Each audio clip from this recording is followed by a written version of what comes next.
dia, caros colegas. Mais uma vez, queremos dar as boas-vindas a todos. Nós já havíamos falado previamente, vamos dar início a este encontro com Sua Excelência Secretário de Estado para o Ensino Superior, Sr. Dr. Eugênio Alves da Silva. E, como também já havíamos informado, o objetivo deste encontro é basicamente abordar questões relativas à preparação do ano académico 2021-2022. Vamos, neste momento, dar um total de 25 minutos para a Excelência Secretária de Estado fazer a exposição necessária às questões em agenda e depois vamos dar a palavra aos colegas para fazerem todas as questões também que surgirem. Neste momento, gostaria de dar a palavra à Excelência Secretária de Estado para darmos início, então, ao nosso encontro. Excelência, por favor, tenha bondade. Muito obrigado, mais uma vez. Bom dia a todas e a todos. Estimados jornalistas dos diferentes órgãos de comunicação social, estamos aqui para partilhar convosco algumas informações relativamente à preparação do ano académico de 2021-2022. Como sabem, todos os anos, este é um trabalho que tem que ser feito para garantir que o ano académico decorra sem grandes sobressaltos.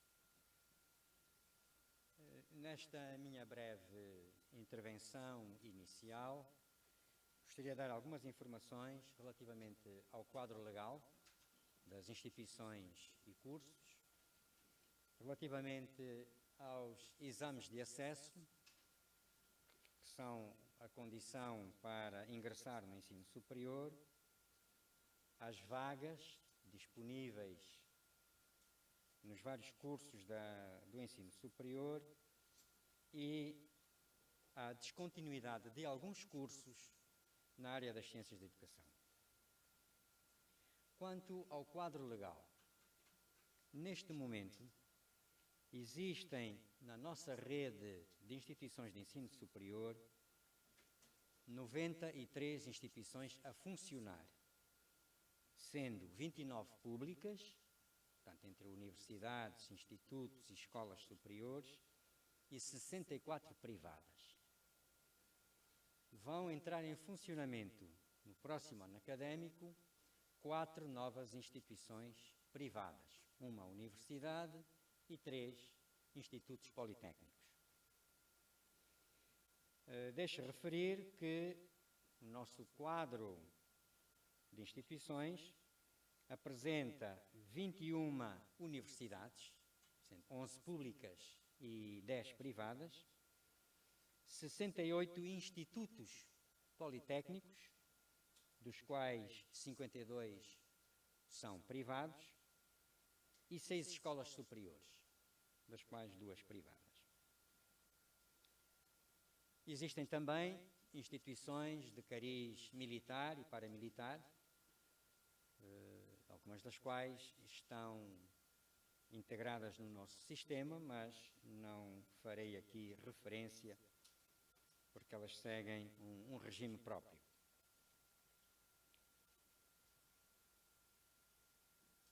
E, portanto, publicaremos, quer na página do Ministério, quer em outros sites, bem como nos jornais, a lista das instituições legalmente criadas e respectivos cursos, para que a opinião pública, para que a sociedade tenha conhecimento desses cursos. Porque é importante que quem se vai inscrever ou matricular tenha que saber a situação da instituição. Também tivemos que encerrar, ainda neste ano, 2021, algumas instituições que estavam a funcionar ilegalmente. Portanto, estamos atentos e queremos garantir a legalidade. Há também processos em curso de criação de instituições. Todos os anos nós recebemos de entidades promotoras pedidos para a criação de instituições.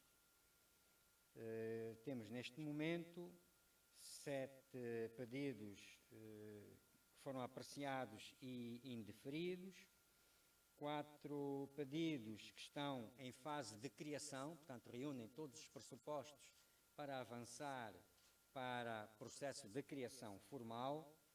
Temos também outros pedidos que já prescreveram, porque as entidades promotoras não voltaram para dar continuidade ao processo, e também temos alguns processos em análise, dada a complexidade que os mesmos acarretam.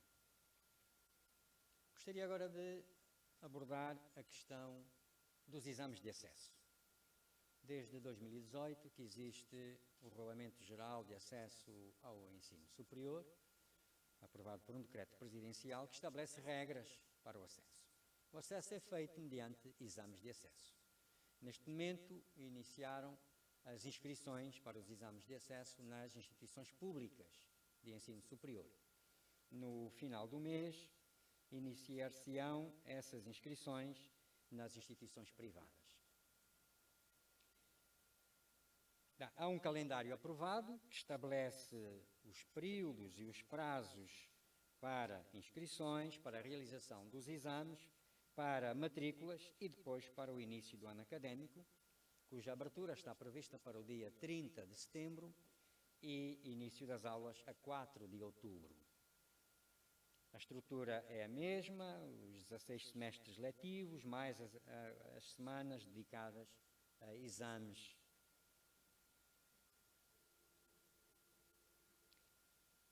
O Ministério fez sair um instrutivo que remeteu a todas as instituições de ensino superior, dando algumas orientações que não são mais do que lembranças para reforçar aquilo que o decreto presidencial sobre o acesso já diz, nomeadamente que é preciso haver compatibilidade entre a formação que o estudante fez no ensino secundário e aquela que ele pretende fazer no ensino superior. Que a admissão aos cursos se faz com uma nota mínima de 10 valores, podendo cada instituição definir para cada curso uma nota mínima superior a isto. Poderá haver segundas chamadas, caso não se preencham as vagas estabelecidas na primeira chamada, sendo que é obrigatório que as instituições publicitem os tópicos para as provas de cada uma das disciplinas que vão fazer parte das provas de acesso. Também orientamos a necessidade de continuar a cumprir as medidas de biossegurança e de distanciamento físico. Há uma inovação neste processo. Como foi publicado o regime jurídico da formação de educadores de infância e de professores para o ensino primário e secundário, estabelece regras para o acesso aos cursos superiores de formação de professores. E essas regras são, por exemplo, que só pode inscrever-se para o acesso quem tenha média de 14 nas disciplinas de língua portuguesa, no secundário, e de matemática, se ele quiser fazer cursos de formação de educação de infância e ensino primário, e que tenha média de 14 em língua portuguesa e na disciplina da área de especialidade para a qual ele está a concorrer. Portanto, é um pouco mais exigente e as provas serão feitas por um júri nacional, ou seja, contrariamente ao que acontece, em que cada instituição faz a sua prova, aqui é um júri nacional, nomeado pela Sra. Ministra, que elabora os tópicos, elabora as provas e cria comissões de correção para fazer, então, o processo de seleção destes candidatos para cursos de formação de professores. Uma outra matéria importante que é preciso considerar neste processo de preparação do ano académico é a autorização das vagas para cada curso de cada instituição.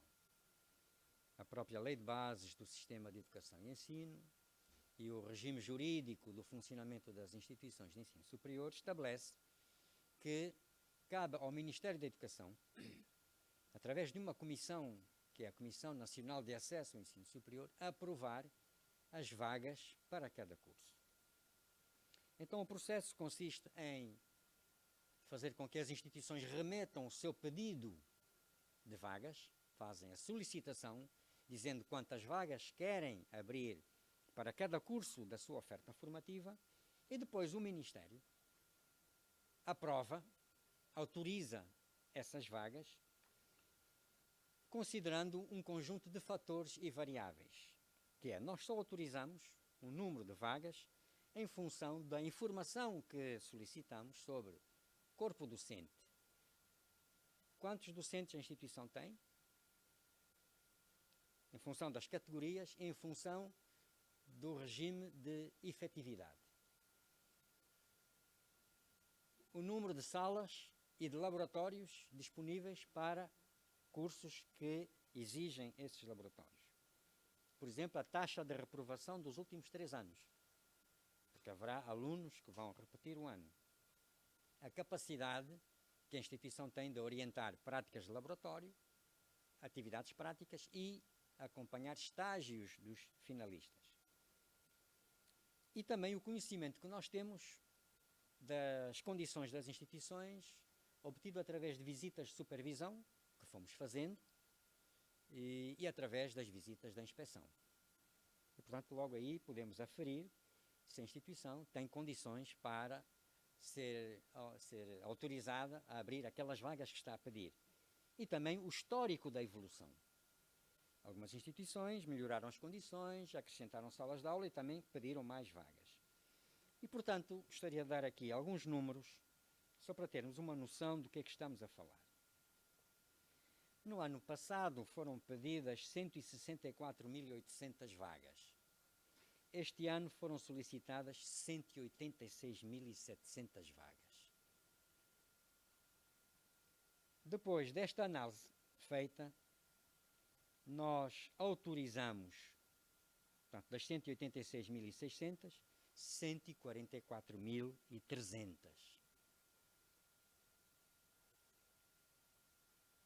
O que representa também, de qualquer das formas, um incremento de 7% em relação às vagas autorizadas no ano passado, que foram de 133.600.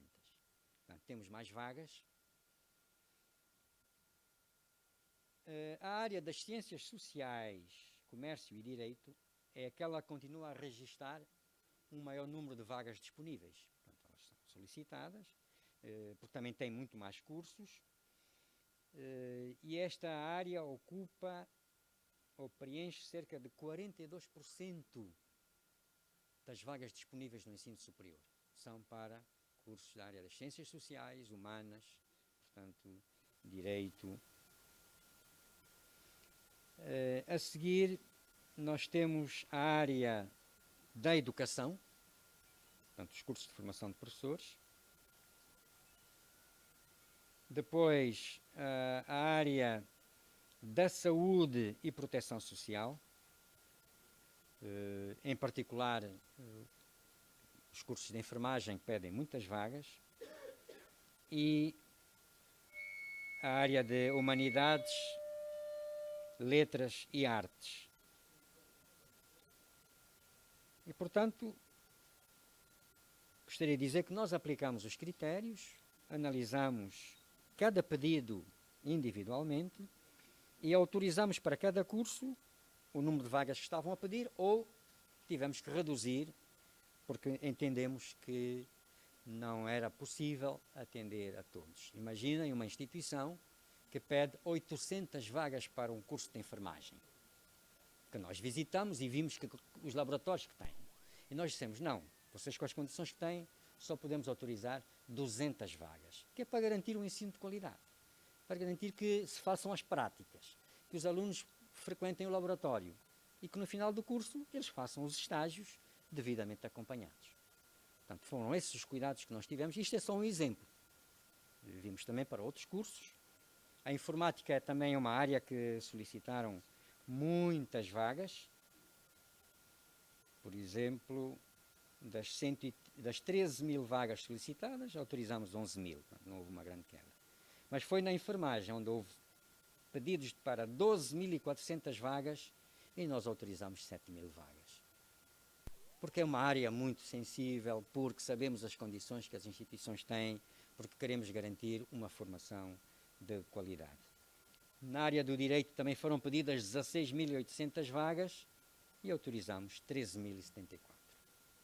O direito é uma área considerada excedentária, tem muitos cursos e tem muitas instituições que ministram este curso e, portanto, é preciso moderar aqui um pouco para não estarmos a formar para o desemprego. Portanto, a questão é garantir a empregabilidade, mas também garantir a qualidade da formação. Mas mesmo no direito, quando se pede 600 vagas para entrarem 600 candidatos, nós perguntamos como é que a instituição consegue gerir 600 alunos só num curso, no primeiro ano, quando ele tem N cursos e tem os outros anos, e tem os docentes que tem. Na maior parte dos casos, estamos a falar de instituições que têm docentes colaboradores, com grau de licenciado, na maior parte dos casos, e, portanto, nós questionamos em que medida é que, de facto, podemos falar aqui de qualidade. Portanto, o nosso compromisso é com a qualidade, daí que o exercício não é arbitrário, é um exercício que seguiu critérios, obedeceu a variáveis para autorizarmos estas vagas. Depois comunicamos às instituições. Você pediu X, são estas as autorizadas. Há também uma questão pertinente na abertura deste ano académico, que é o facto de o Ministério ter decidido descontinuar alguns cursos na área de formação de professores. De que é que estamos a falar? Estamos a falar dos cursos de ensino de pedagogia, ensino de psicologia e ensino de filosofia.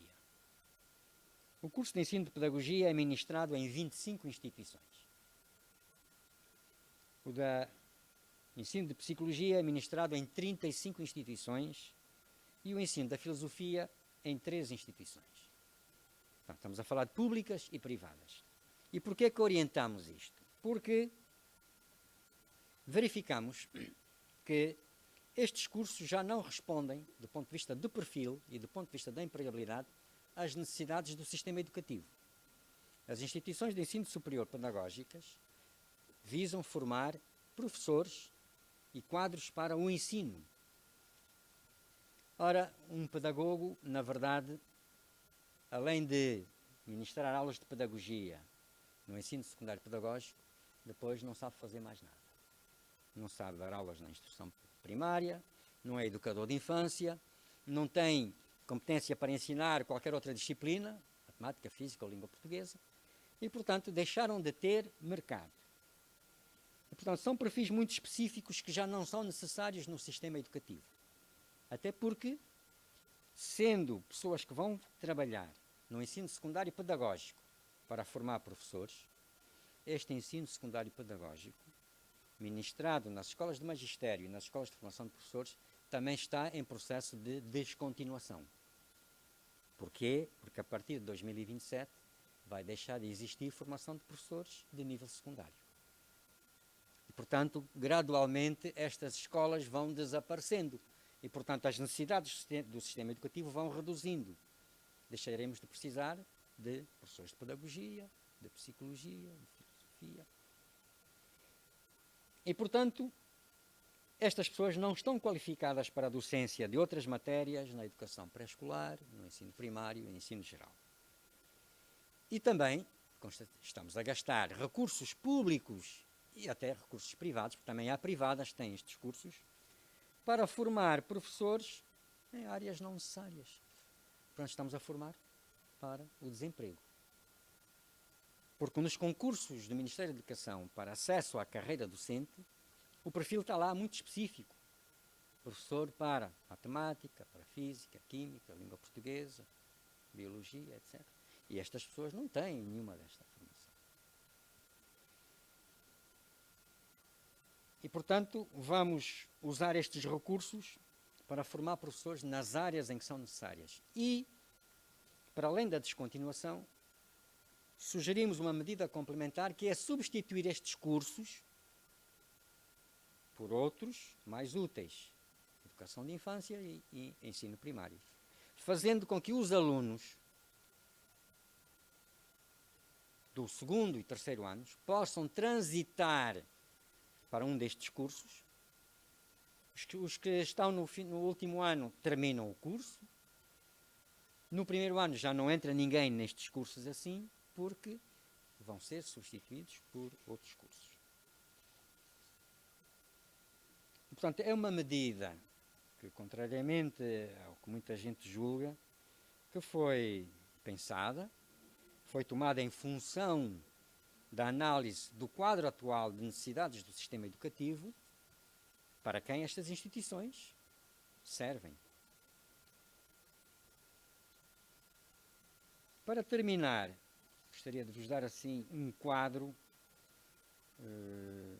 do número de cursos, de alguns da nossa rede e da nossa oferta formativa.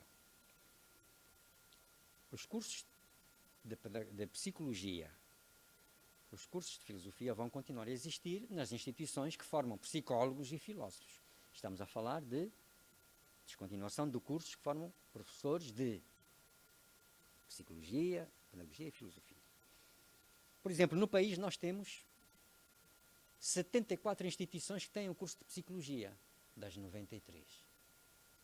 É muito curso de psicologia e ninguém vai acabar com estes cursos. Temos 59 instituições com cursos de direito. Temos 47 instituições com cursos de enfermagem.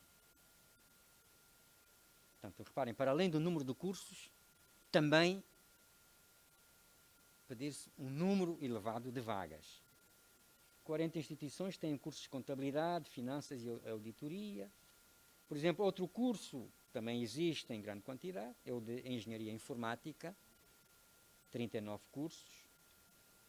Depois segue-se engenharia civil, 25. Para mostrar o lado contrário, onde é que nós temos menos cursos e onde é que eles são efetivamente necessários. Agronomia. No país existem 4 cursos de agronomia. Um país que quer fazer da agricultura a base fundamental do desenvolvimento, não é? E que está no plano de diversificação da economia. 2 cursos de aquicultura, 2 de engenharia zootécnica, 2 de engenharia florestal, 1 de engenharia agropecuária. E depois nas áreas das ciências, aquelas ciências duras, matemática, física, química, biologia, em que praticamente só há um curso no país. O país não pode, o desenvolvimento do país não pode fazer sem matemáticos, biólogos, físicos, químicos, sem engenheiros. E, portanto, a nossa aposta é incrementar a oferta formativa e sugerir às novas instituições que abram cursos na área das engenharias e tecnologias e das ciências. Este é o exercício que estamos a fazer e, portanto, os promotores das instituições sabem que não podem vir pedir para criar instituições para montar outra vez ou mais cursos de direito, informática, economia. Nós dizemos, estes, na região onde você quer instalar-se, já não são precisos. Portanto, pode escolher outros cursos mais necessários para a região e para o país. Pronto, era isto que eu gostaria de dizer nesta primeira fase. Estou então à disposição para as vossas perguntas nesta conversa convosco. Muito obrigado pela atenção. Obrigada, Excelência. Depois desta exposição, vamos dar lugar aos nossos jornalistas, aos nossos colegas. Vamos fazer um primeiro bloco de perguntas. Vamos fazer 2 blocos. Vou apenas aguardar que os colegas tirem os telefones para ficarmos mais à vontade.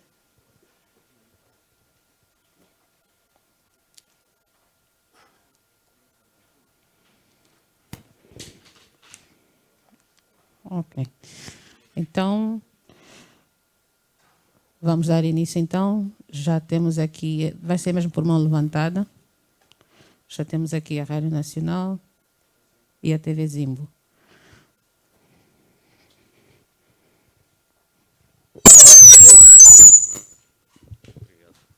Obrigado, Sr. Secretário de Estado.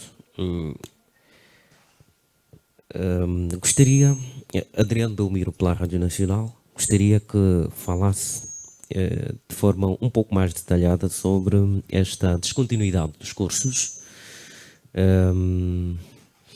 e os respectivos níveis, mesmo no ensino superior, a descontinuidade desses cursos de pedagogia, psicologia e filosofia. E, na prática, os alunos que estão que instituições especificamente viram estes cursos, ministram estes cursos e viram-nos descontinuados? Na prática, os professores que lecionam, qual será o destino? Os estudantes já estão sensibilizados, já sabem o que deverá acontecer com eles. Eu gostaria que falasse um pouco mais, de forma detalhada, sobre esta descontinuidade dos cursos. Obrigado.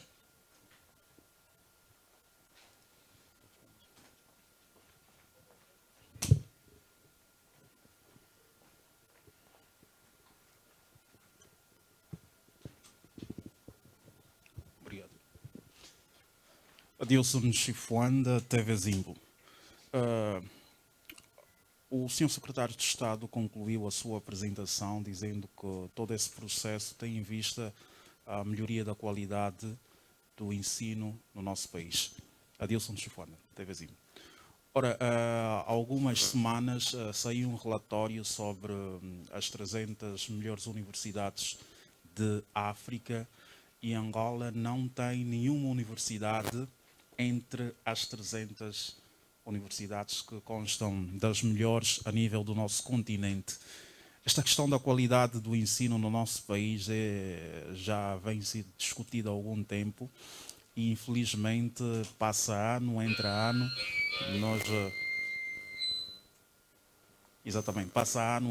nós continuamos a falar sobre o mesmo problema e uma das questões que tem sido levantada tem que ver com a falta de laboratório que muitas das instituições precisam.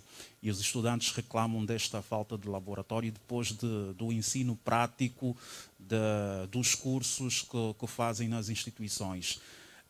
De forma efetiva, o que é que o Ministério, que tem autonomia para gerir o sistema do ensino superior no país, está a fazer para que possamos melhorar esse quadro e termos as nossas instituições de ensino superior a ombrear com as outras a nível do continente e, quiçá, do mundo? Obrigado. Muito bom dia, meu nome é Silvano da Silva, Agência Lusa. Apenas algumas questões aqui à luz da comunicação inicial do secretário. Primeiro era em função de que disse na sua intervenção que apenas são autorizados o número de vagas em função do número de docentes, salas, laboratórios, enfim. Eu gostava de saber, olhando para o universo do país, quantos inspetores estão alocados ou estão sob tutela do Ministério do Ensino Superior, Ciência, Tecnologia e Inovação e quais são quais são os reflexos das suas ações práticas para esse subsetor de ensino. Por outra, em relação à descontinuidade de cursos, eu também gostava de perceber qual é o montante, global, quanto gasta o Ministério para esses cursos que agora serão descontinuados doravante, para então esta articulação em relação ao sistema de ensino a nível nacional. Obrigado.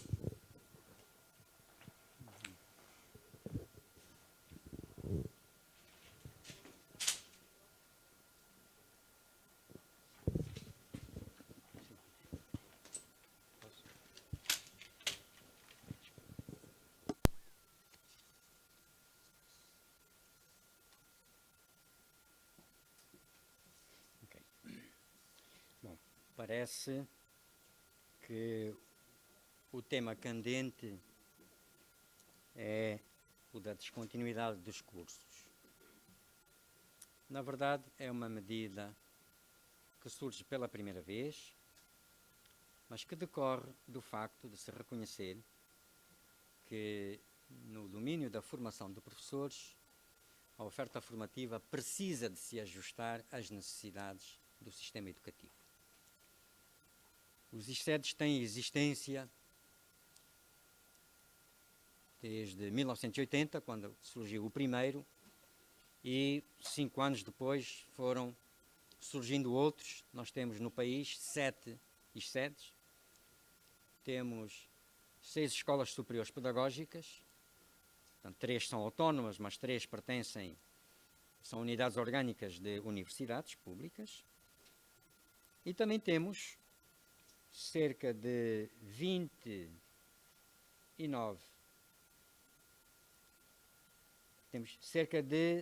20 instituições privadas, portanto, institutos superiores politécnicos, que têm na sua oferta formativa cursos de ensino de pedagogia, ensino de formação de professores, ensino de ciências da educação.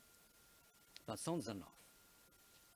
E, portanto, é um universo de 30 instituições. Portanto, 11 públicas, ISEDs, escolas superiores pedagógicas, e 19 institutos superiores politécnicos privados. Já desde o ano passado, quando fizemos este exercício de aprovação das vagas, anunciamos e alertamos os gestores das instituições sobre a necessidade de descontinuar os cursos e que este ano já não haveria entrada de alunos para estes cursos, nomeadamente pedagogia e psicologia. O de filosofia decorreu da própria análise e reconhecimento das instituições de que também poderiam descontinuar esses cursos, uma vez que não tinham grande saída.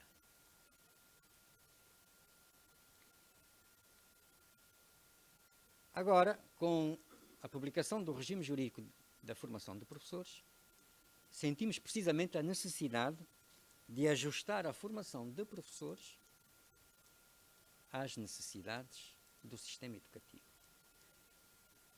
Como sabem, nós temos todos os anos milhares de crianças que ingressam na escola, que têm que frequentar o ensino pré-escolar, e aí precisamos de muitos professores. Temos ainda muitas crianças fora do sistema educativo, no ensino primário, e para isso nós precisamos de formar muitos professores. Ora, se a formação de professores vai ser descontinuada no ensino secundário, vamos ter que a incrementar no ensino superior, em função das necessidades. Razão pela qual, reconhecendo que estes cursos, ensino de psicologia, ensino de pedagogia e ensino de deixaram de facto de ter interesse, deixaram de ser úteis ao país, deixaram de ter empregabilidade, porque os diplomados nestas áreas têm muitas dificuldades de se inserirem no mercado de trabalho, na educação, que é para este sistema que eles são formados, decidiu-se descontinuar os cursos. Portanto, são cerca de 25 cursos em pedagogia, 35 em psicologia e 3 em filosofia, com um plano que garante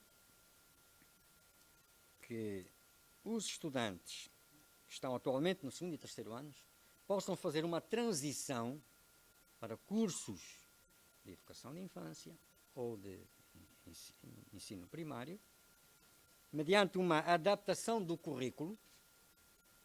Estamos a produzir, com o apoio da rede de instituições de ensino superior de formação de professores, este currículo mínimo comum para fazer com que estudantes do 2º e 3º anos possam ser integrados nos outros cursos, acrescentando-se-lhes à sua formação as disciplinas que fazem falta e que vão contribuir para lhes dar o perfil de professores de ensino primário e de educadores de infância. As instituições estão a fazer o levantamento do número de alunos que estão nesta situação e geralmente é um curso em cada instituição. Como vimos, só o ISED da UILA, o ISED de Luanda e o ISED do IJA têm um curso de formação de professores de filosofia. Cursos que têm o número de alunos que têm, que está a ser feito o levantamento, e que podem garantir a transição para os outros cursos. É claro que já desde maio que as instituições foram avisadas, em junho ainda fiz uma reunião com os gestores de todas estas instituições, alertando para a necessidade de proceder a estas alterações, descontinuar e fazer substituir os cursos por outros, promovendo a transição dos alunos para estes cursos. Portanto, os alunos estão informados, porque este exercício tem que ser feito com o seu conhecimento. Houve algumas reações, certamente, é natural quando há mudanças drásticas, mas foi necessário fazer compreender a estas pessoas que estavam numa área cuja formação deixou de ser necessária, cujo perfil deixou de ter utilidade para o sistema educativo e que, portanto, seriam mais úteis ao país se fossem transferidos e transitassem para cursos realmente necessários. Portanto, é um exercício que está a ser feito. Cada instituição, em função do plano curricular que tem, vai ajustar o plano curricular aplicando o chamado currículo mínimo comum para converter o perfil destas pessoas para que, ao final, fazendo mais 1 ou 2 anos, em função se estão no segundo ou terceiro ano, com o seu respectivo estágio ou trabalho de fim de curso, possam sair com o perfil realmente necessário e adequado às exigências do desempenho no sistema educativo. Bom, isto implica também olhar para o lado dos professores. Uma grande parte destes professores podem e serão aproveitados para ministrar as disciplinas de pedagogia e de psicologia e até de filosofia que existem em todos os outros cursos de formação de professores. Ensinar as pedagogias, as didáticas, a psicologia do desenvolvimento, a psicologia da educação, etc, etc.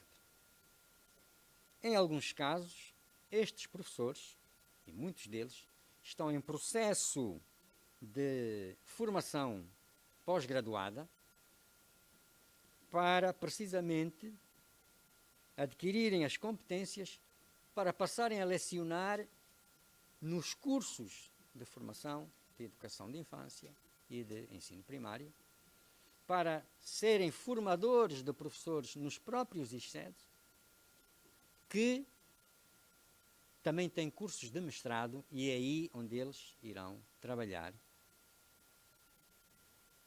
E, portanto, o exercício aqui é olhar para estas pessoas, ver aonde é que elas podem, de facto, ser úteis. Ora, no ensino privado, acontece que os professores são contratados por cada 6 meses, isto é, em função das necessidades das instituições. Portanto, eles recrutam e mantêm o docente enquanto é necessário. Deixou de ser necessário, é dispensado.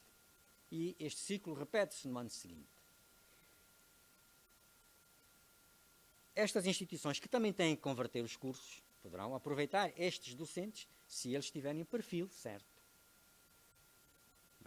Uma coisa é ser um professor de pedagogia, que ensina a pedagogia geral, outra coisa é ser um professor que saiba ensinar a metodologia do ensino primário, metodologia do ensino da língua portuguesa.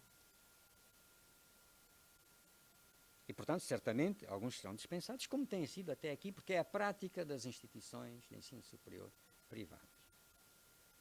Recrutar quando são necessários, dispensar quando deixam de ser necessários.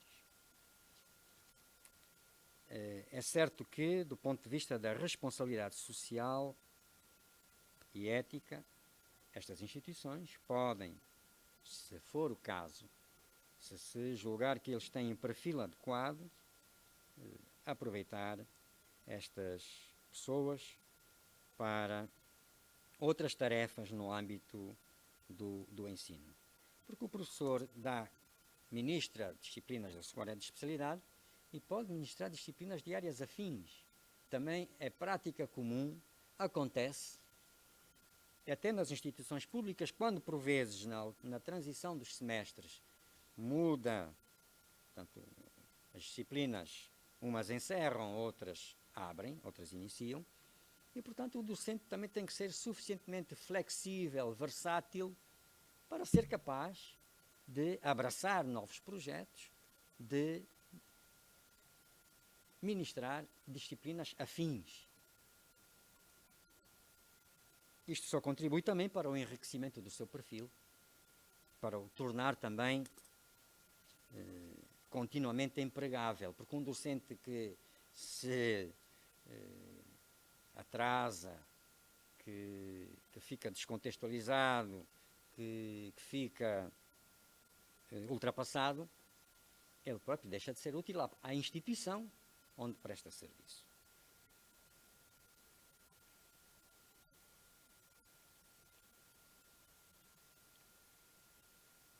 Este exercício da descontinuação dos cursos faz sentido se percebermos que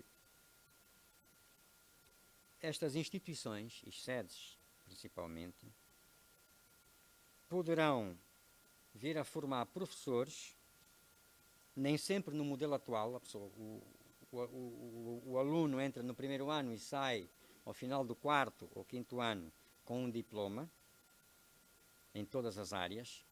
Também vamos rever isto, fazendo com que estas instituições possam dar formação pós-graduada de agregação pedagógica a diplomados noutras áreas, concurso de filosofia, mesmo um engenheiro, médico, arquiteto, físico, matemático, para em 1 ano e meio ou 2 fazerem a tal formação necessária que lhes dá o perfil de docente. Ele pode ser um engenheiro mecânico, ele é um economista, tudo bem? Vai fazer esta formação para se tornar professor de economia, professor de mecânica. Portanto, vai acrescentar ao seu perfil de especialista em economia, em mecânica, o de docente. Portanto, este será o próximo passo. Vamos ver se no próximo ano conseguimos arrancar com esta formação pós-graduada de agregação pedagógica, para que muitos que já estão no sistema educativo e outros que queiram entrar e que só tenham uma formação superior numa determinada área, possam adquirir competências que os habilitem para a docência. Portanto, este é um exercício que está integrado num conjunto de mudanças que estamos a operar no domínio da formação de professores, principalmente aqui.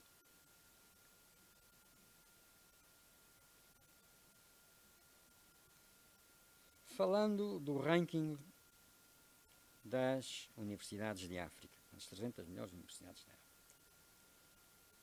Em primeiro lugar, é preciso conhecermos quais são os requisitos, os critérios, os elementos fundamentais que fazem com que uma instituição de ensino superior possa constar nos rankings das melhores.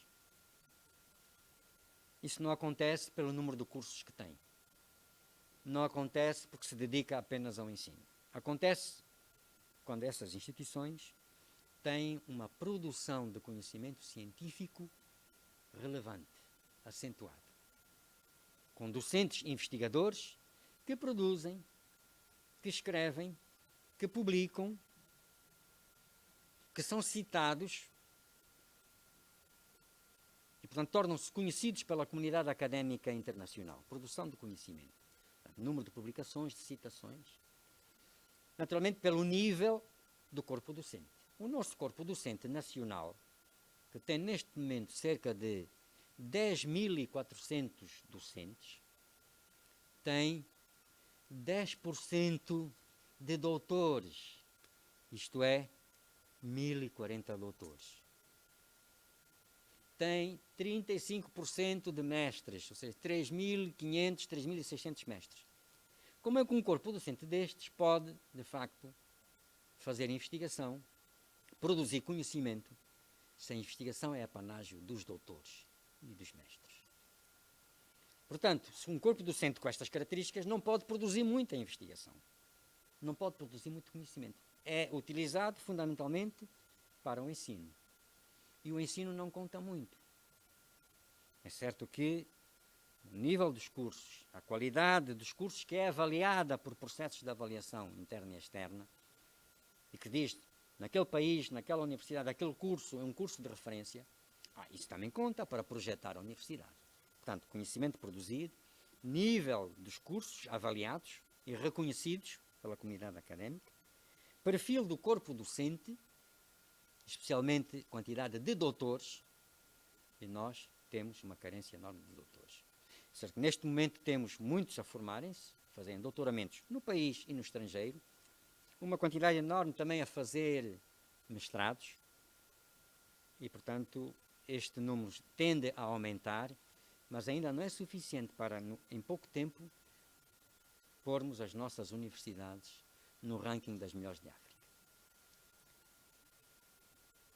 Esse trabalho está sendo feito. Nós podemos considerar que em algumas universidades ou instituições de ensino superior públicas e privadas, em alguns cursos até há qualidade reconhecida, até há docentes com perfil adequado, até há produção científica.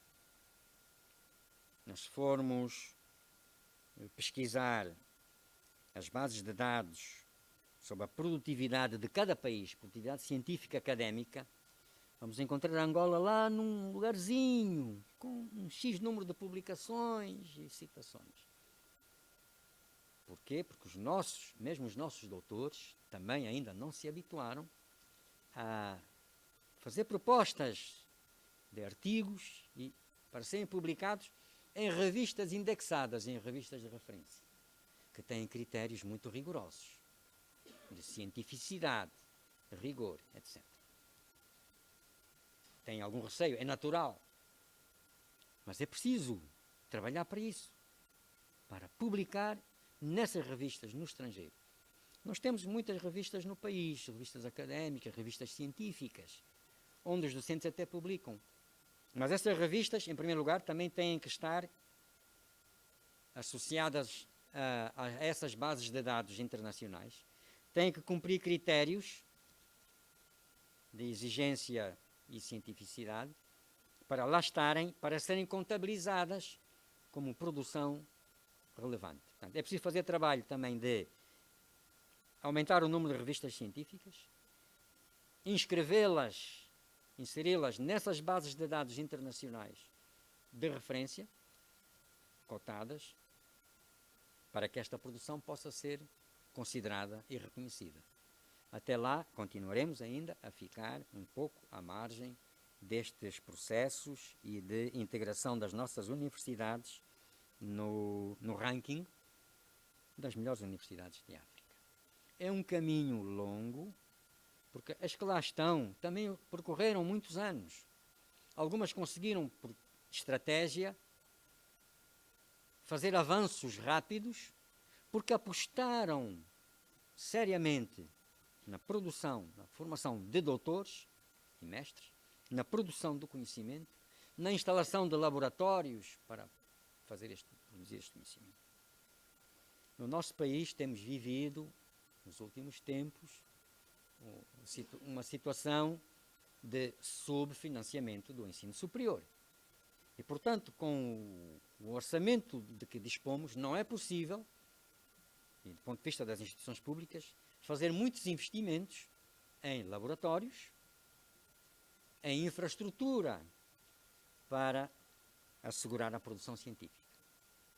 Temos de momento, e porque estamos a aproveitar financiamentos de fundos europeus, da União Europeia e do Banco Africano de Desenvolvimento, programas de desenvolvimento do ensino superior e desenvolvimento da ciência, tecnologia e investigação, que passa por financiar a criação de cursos de mestrado e doutoramento para a capacitação, para a qualificação académica dos nossos docentes, e não só, para a aquisição de laboratórios e equipamentos para laboratórios existentes e para financiar projetos de investigação. Porque para fazer investigação também é preciso ter um suporte financeiro. Ou seja, é importante que haja projetos, docentes e investigadores que fazem e submetem projetos para financiamento, para que sejam então financiados. No nosso país temos invertido um pouco a lógica. Queixamo-nos de que não há financiamento para a investigação, mas se perguntarmos onde está o projeto para ser financiado, também não há projetos. Então, já tivemos 2 edições de chamadas para financiamento, uma última em que se fez o edital para 191 projetos de investigação a serem financiados pelo Banco Africano de Desenvolvimento, financiamento em divisas, em dólares, para o qual recebemos 140 e tal projetos. Portanto, perguntamos onde está a nossa capacidade de concorrer a financiamentos, de apresentar projetos. E desses 140 e tal projetos, nem todos aprovaram, porque também não tinham nível, não respondiam aos requisitos do edital. Portanto, é preciso também que cada docente trabalhe muito, se esforce, se dedique, melhore as suas competências nesta matéria. E não esperar nem queixar-se apenas de que não tenho financiamento e, portanto, não faço investigação por causa disso. Desses programas, programa UNIAO, programa de apoio ao desenvolvimento do ensino superior, o programa PDCT, Programa de Desenvolvimento da Ciência e Tecnologia, tem rubricas que visam apoiar a criação de condições laboratoriais, portanto, a aquisição de equipamentos e laboratórios, para melhorar alguns dos nossos laboratórios existentes ou equipar outros. E, portanto, é o caminho que estamos a fazer, com as dificuldades que temos, para ver se vamos melhorando pouco a pouco, até atingir o nível em que, efetivamente, estejamos em condições de ombrear com outras universidades. Portanto, fazendo muita investigação científica, boa investigação científica, boa produção, muita publicação, para que possamos ser reconhecidos e integrados nestes rankings. Portanto, o Ministério o que faz, em função do orçamento de que dispõe, é gerir, é ratear, é verificar onde é que há maiores necessidades, é adquirir os equipamentos e apetrechar os laboratórios na medida das possibilidades, aproveitando, como disse, os fundos existentes, quer da União Europeia, quer do Banco Africano de Desenvolvimento, para ir melhorando paulatinamente as condições infraestruturais de laboratórios e a qualificação dos docentes.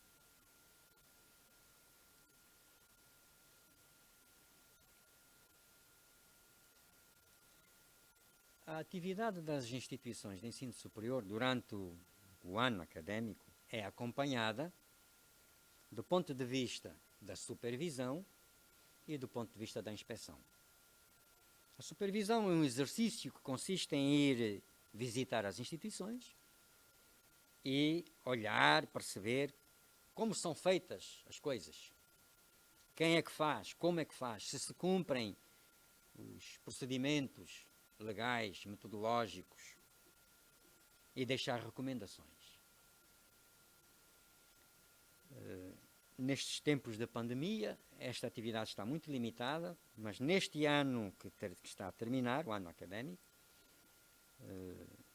eu e uma equipa de técnicos de vários departamentos do Ministério fizemos 20 visitas de supervisão, 20 ou 22, a instituições aqui em Luanda, sim, 15 ou 16, e em Benguela.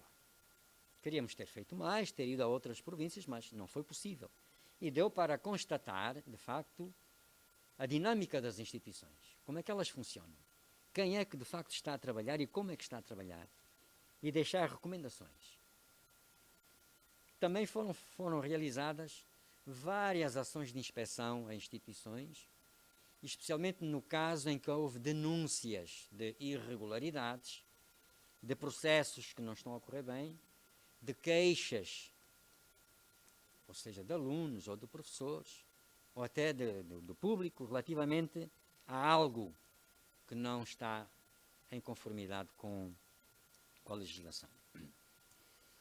Essas ações inspectivas, que são realizadas pelo Gabinete de Inspeção do Ministério, que conta com meia dúzia de técnicos, para além do diretor, mas que muitas vezes é reforçada por pessoal do gabinete jurídico, que é preciso ter formação jurídica, para realizar estas ações. São poucas pessoas, é certo, para a quantidade de instituições, já estamos a falar de 93, mais 4 que entram agora em funcionamento, vão ser 97, espalhadas pelo país. A inspeção tem percorrido o país, tem apresentado os relatórios das suas ações e tem sugerido medidas para garantir que as instituições funcionem dentro da legalidade.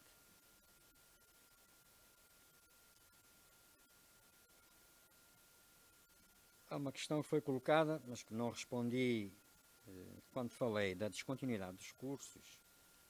Bom, os custos serão sempre custos amortizados ou amortizáveis na medida em que os alunos continuarão a frequentar a instituição em cursos para onde são transferidos, para onde transitam. Os docentes continuarão ao serviço da instituição, a não ser naqueles casos em que a prática é fazer contratos por 6 meses para recrutar e dispensar. Não fizemos propriamente uma avaliação dos custos, porque são custos imputáveis ao orçamento de cada instituição.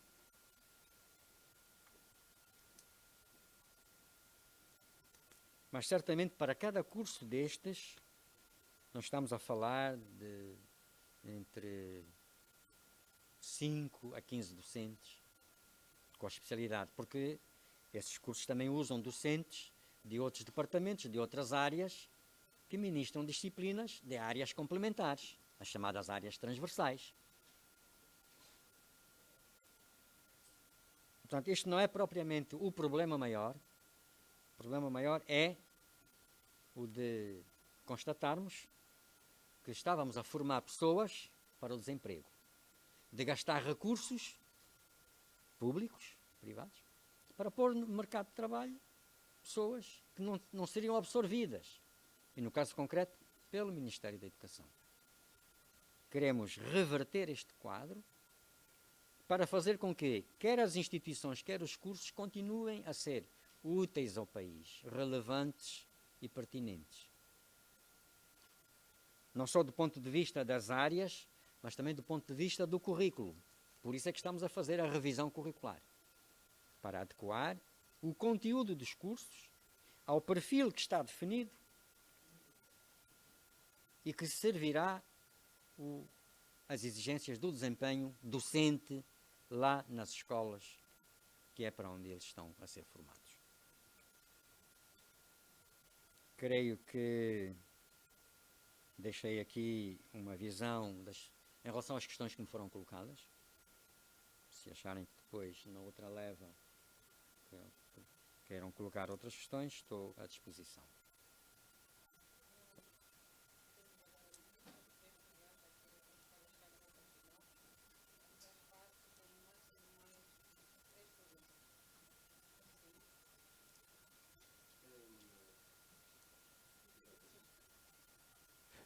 Quanto ao investimento,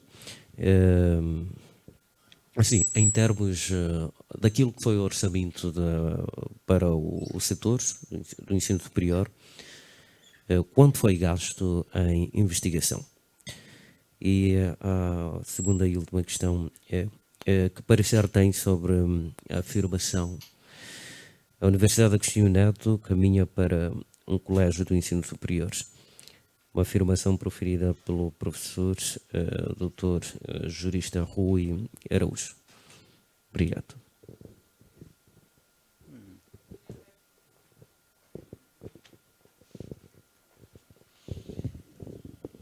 Alexandre Lourenço, jornalista do Jornal Expansão. Eu gostaria, ou a minha pergunta incide sobre a questão o comentário que o senhor secretário de Estado fez, relacionado ao número reduzido de cursos no país, ligado à agronomia, aquicultura, engenharias florestais e etc. O que eu gostaria de saber é quais são as razões para que tenhamos, por exemplo, no país, 4 cursos de agronomia, 2 de aquicultura e outros que foi citando. Quais são as razões e o que se pode fazer para alavancar, ou seja, aumentar o número de cursos que aqui acabou de citar, que está reduzido aqui no país, ou o que está a ser feito para aumentar este número de cursos. A outra questão não é propriamente uma pergunta, mas se calhar é um comentário. Acredito eu que todos os organismos de administração pública têm ou devem apresentar um relatório daquilo que tem sido feito. Por que a razão, ou seja, por que até o momento, por exemplo, não temos um anuário estatístico do Ministério do Ensino Superior? E acredito que já lá se vão 2 ou 3 anos que não vemos um anuário estatístico do Ministério do Ensino Superior, porque acreditamos nós que com o anuário nós poderemos mais ou menos saber discutir e ver quais são os cursos, qual é a redução dos cursos, qual é o curso que tem maior número de estudantes, e muitas vezes não seria necessário estar a existir as especulações que têm existido. Acho que poderia-se resolver este problema com um anuário estatístico, mas por que é que temos esses anos todos em que o Ministério, por exemplo, não tem um anuário estatístico? Então, era mais ou menos essas questões que queria colocar. Obrigado. E olá, Rafael, sou jornalista do portal Nova Gazeta. Bem, eu começo por perguntar ao senhor secretário de Estado: o ensino superior ou o ensino universitário público, sabemos todos que enfrenta um déficit quanto à classe docente. Eu pergunto ao secretário de Estado para quando está marcado o concurso público de ingresso aos novos docentes. A segunda questão: a Covid-19 aumentou o número de desempregados, principalmente jovens. Quantos estudantes desistiram por falta de condições financeiras?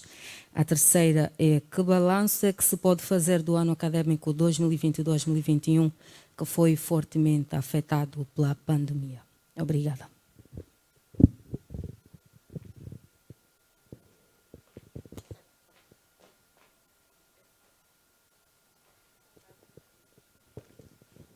Muito obrigado.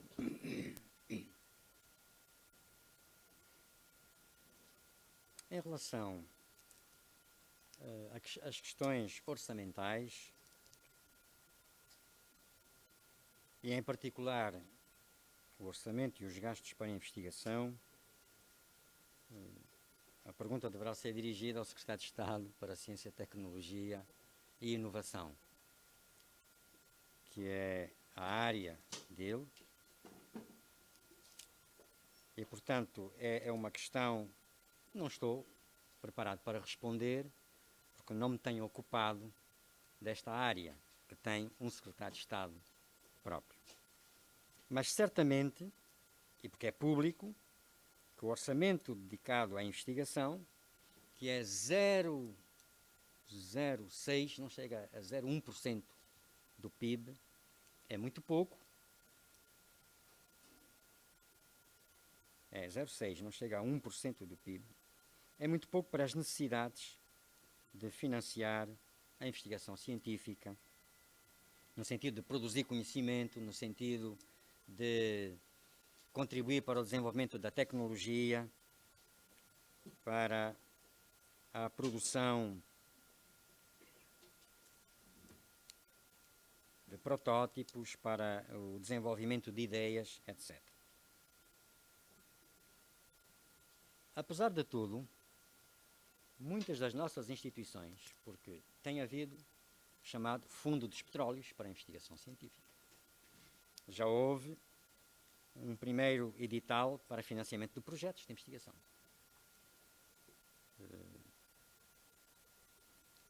Tem sido feita a investigação. Tem sido produzido conhecimento. Têm sido feitas publicações no país e no estrangeiro, embora reconheçamos que é pouca, é escassa. As nossas instituições de ensino superior, tendo em conta as condições de que dispõem, tendo em conta uma estratégia que definiram, estão muito focadas, muito orientadas para o ensino. Assegurar ensino para a formação de profissionais, de especialistas, de quadros. É justo admitir isto, considerando a etapa em que nós estamos, em que o país precisa, em primeiro lugar, de massificar, democratizar o ensino, de alimentar o mercado de trabalho, a economia, com profissionais em várias áreas. E, portanto, a aposta que elas fizeram, que fazem neste momento é esta. O importante é que consigam fazer isto bem. Não nos interessa formar muitos. Interessa é formar, sim, muitos, e bons.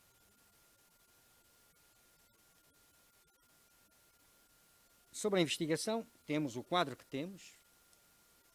O Secretário de Estado para a Ciência e Tecnologia faz o levantamento, tem as indicações do número de produção, portanto, de publicações dos nossos investigadores, e poderia dar um melhor retrato desta situação. Mas há instituições públicas e privadas que, de uma forma ou de outra, melhor ou pior, garantem o ensino, fazem alguma investigação, em alguns casos com parceiros estrangeiros, outras universidades, outros institutos de investigação. Nós temos, e às vezes é preciso também contrariar um pouco o quadro a dizer que em Angola não existe investigação. Existe investigação. Só que ela não é suficientemente divulgada. Os seus resultados ou produtos não são suficientemente conhecidos.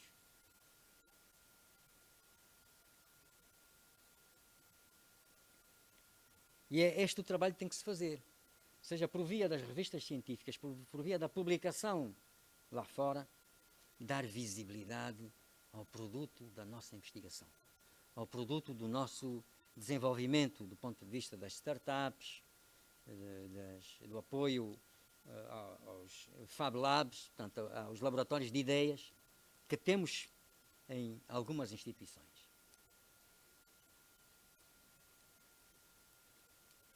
Em particular, a Universidade Agostinho Neto, que está a fazer 60 anos, ela foi criada em 1962 como Estudos Gerais Universitários, em 1968 passou à Universidade de Luanda, depois com a independência, Universidade de Angola agora, a partir de 1985 adotou o nome da Universidade de Agostinho Neto, tem um percurso, tem uma história, tem um património que precisa de ser melhor conhecido, melhor estudado. Eu estudei a Universidade de Agostinho Neto, produzi conhecimento sobre a Universidade de Agostinho Neto. O meu doutoramento foi sobre a Universidade de Agostinho Neto. O primeiro estudo, e talvez, já não é o único, mas um estudo importante. E, portanto, para se falar, para se fazer um juízo de valor, para se avaliar uma instituição, é preciso ter um conhecimento global sobre essa instituição, sobre o que ela faz, o que ela vale, sobre o que ela tem de bom e o que tem de menos bom. Agora, falar a partir de um departamento ou de uma unidade orgânica, olhando para ela e atribuir as características dessa unidade orgânica à universidade, dizendo que ela mais parece um colégio superior, eu creio que isto é um exagero. A pessoa que afirmou isso, lá terá as suas razões. Mas, certamente, eu não concordo, porque não é possível tomar o todo pela parte. O todo aqui, a Universidade de Agostinho Neto, vale muito mais do que a parte a que essa pessoa se referiu. A Universidade de Agostinho Neto tem património, tem mais-valia, tem práticas. Certamente não está bem. Porque temos consciência do que é que afeta o seu funcionamento, a sua dinâmica, o seu nível. Mas é preciso ter muito mais conhecimento e informação sobre o que esta universidade vale para poder fazer um juízo de valor como este que foi feito.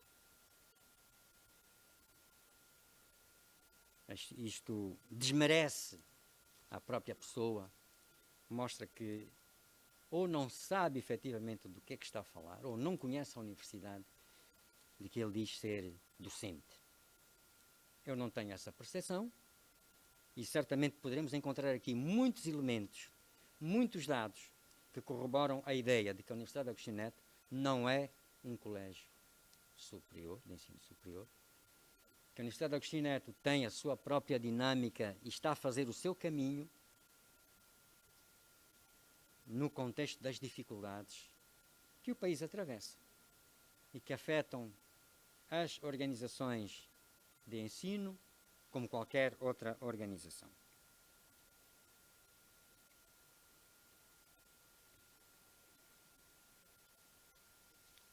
A questão da existência de cursos, e no caso particular destes cursos deficitários, ou seja, em que temos uma quantidade tão inferior que não responde, não satisfaz as necessidades da economia, as necessidades do mercado e do desenvolvimento do país, decorre do facto de as próprias instituições estarem ou não interessadas em apostar na formação nestas áreas. E isso tem a ver com o facto de serem cursos difíceis de montar, isto é, cursos mais onerosos, exigem equipamentos, laboratórios, cursos cuja gestão e cuja dinâmica também exige uma maior ligação às empresas, para as práticas, cursos que também exigem especialistas. O problema é que, havendo poucos cursos, não se formam muitos especialistas. E não havendo especialistas, não se pode abrir cursos, porque não tem quem administre as disciplinas. Teríamos que recorrer sempre à contratação de estrangeiros. Portanto, isto é uma espécie de círculo vicioso. Não é? Por termos poucos especialistas, as instituições não investem na criação de cursos que exigem mais especialistas. Nós estamos, de facto, a recomendar às instituições que apostem nesta área, especialmente aquelas cujos promotores são entidades estrangeiras ou que têm uma base estrangeira e que vêm para o país trazendo projetos grandiosos. E dizemos, olha, as maiores necessidades do país são precisamente nas ciências nas ciências agrárias e nas ciências da saúde. O que é que estamos a fazer? Estamos a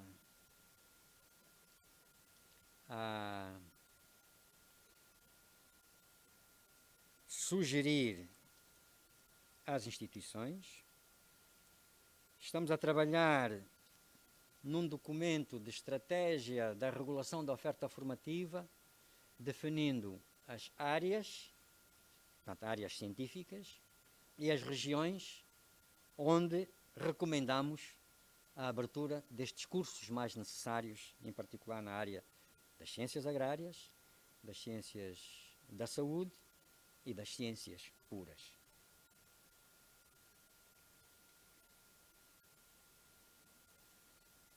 O Ministério do Ensino Superior, Ciência, Tecnologia e Inovação publica todos os anos um anuário estatístico.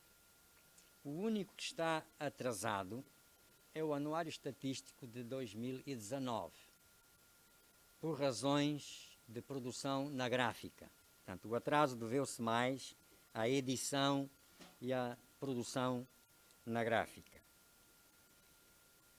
Ainda não saiu o anuário estatístico de 2020, porque nos falta ainda recolher dados das instituições que, alegando a pandemia da Covid, atrasam ou nem sequer enviaram os dados necessários para nós pormos no anuário estatístico, sobre número de matriculados, número de diplomados, número de docentes, número de cursos, número de instituições, etc, etc, etc.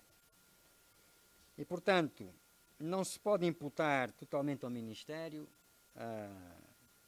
a não existência ainda do anuário de 2020.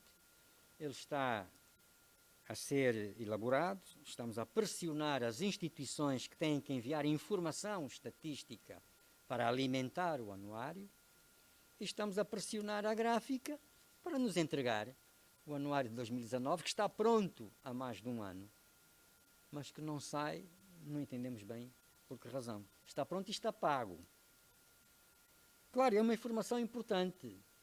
Provavelmente nós teremos que ter a política de o difundir, quer digitalmente, quer fisicamente, pelos órgãos de informação, pelos outros organismos da administração pública ou pelas empresas.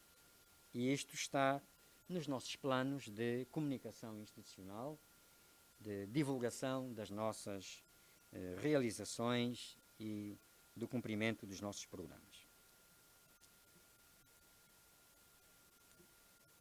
Em relação ao corpo docente,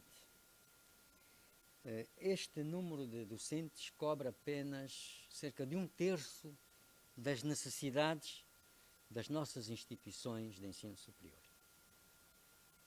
Portanto, são 10.400, diria que o ideal seria termos 30.000 docentes. Docentes efetivos, em tempo integral, porque mesmo muitos destes docentes às vezes são contados 2, 3 vezes porque estão nas instituições A, B, C e D. Okay. Sim, há déficit, e em particular nas instituições públicas de ensino superior.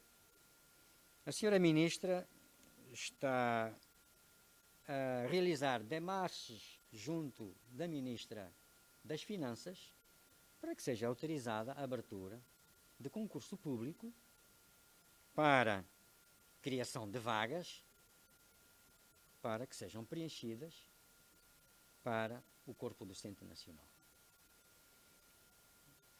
O entrave são questões orçamentais, nós até entendemos isso, mas ficamos preocupados porque efetivamente estamos a comprometer o cumprimento dos programas, a administração das aulas nas instituições de ensino superior. A Universidade Agostinho Neto reduziu de 5.000 para 3.000 vagas este ano,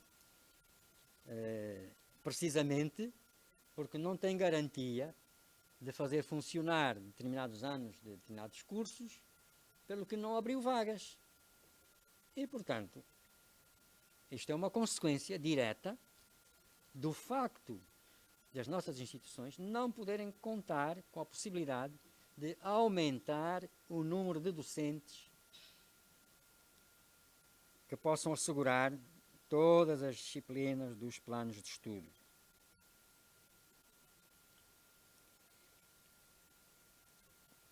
Numa estimativa um pouco, não diria precipitada, mas muito aproximada, e tendo em conta dados produzidos, quer pelos estudos da Associação dos Estudantes das Universidades Privadas de Angola, a EUPA, quer da própria Associação de Instituições de Ensino Superior Privadas, a ESPA, no ensino superior privado, que é aquele em que os estudantes têm que pagar uma propina de determinado valor, houve um decréscimo de estudantes que varia entre os 15% e os 20%. Ou seja, desde a retomada do ano letivo, que foram afetados por questões financeiras, e estas instituições viram a sua receita reduzir em cerca de 20%, 25%, por perda destes estudantes. No ensino superior público também houve casos de desistência, porque pessoas que viram agravada a sua condição económica e, portanto, deixaram de ter dinheiro para transporte, por exemplo, para se alimentarem, para comprarem e adquirirem os materiais, e algumas diminuíram. Estamos a fazer o levantamento, aliás. O balanço do ano académico não pode ser feito ainda, porque é agora que terminaram os exames que as instituições vão produzir o seu relatório de atividades e vão reportar a situação que viveram, os números, nomeadamente a quebra. Mas deixe de dizer que a situação da pandemia obrigou a que muitas instituições tivessem que se reinventar, isto é, procurar alternativas à dificuldade de garantir ensino presencial, devido às questões de biossegurança e de distanciamento físico. E, portanto, lá recorreram a métodos, a estratégias, com recurso às tecnologias de informação, com recurso à internet, para assegurar que os alunos que tinham possibilidade pudessem acompanhar o ensino, portanto, as aulas, a matéria, por via das plataformas de ensino, que algumas conseguiram criar, mas não conseguiram alimentar suficientemente, por via das redes sociais. Os próprios professores usaram a rede do WhatsApp para difundir material por entre os alunos da sua turma. E, portanto, o balanço que se pode dizer é que este ano académico foi um ano atípico, um ano marcado por uma dificuldade acrescida, que é a prevalência da pandemia, obrigou a que as instituições tivessem que se reinventar, que não ficassem paradas, bloqueadas, e bem ou mal conseguiram garantir o mínimo dos objetivos de aprendizagem.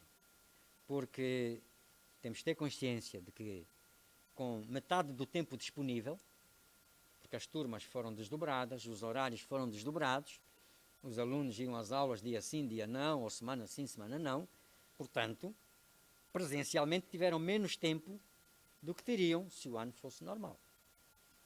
Claro que tiveram que estudar na sua atividade autónoma, extra aulas, mas isso comprometeu, certamente, o cumprimento dos objetivos dos programas, entre 50% a 75%. Portanto, temos consciência de que as aprendizagens foram em menor quantidade e, em alguns casos, também foram de menor qualidade. Mas os exames ocorreram, estamos à espera da informação sobre os resultados, se foram iguais ou piores do que nos anos anteriores,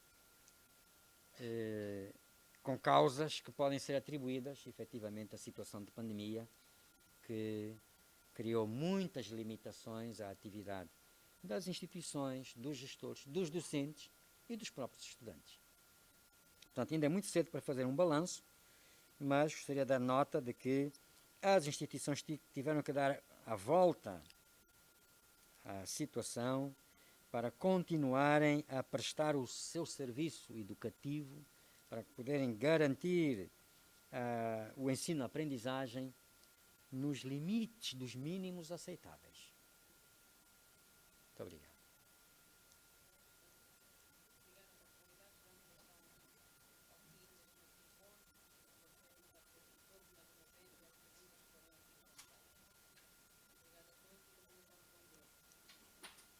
Obrigado.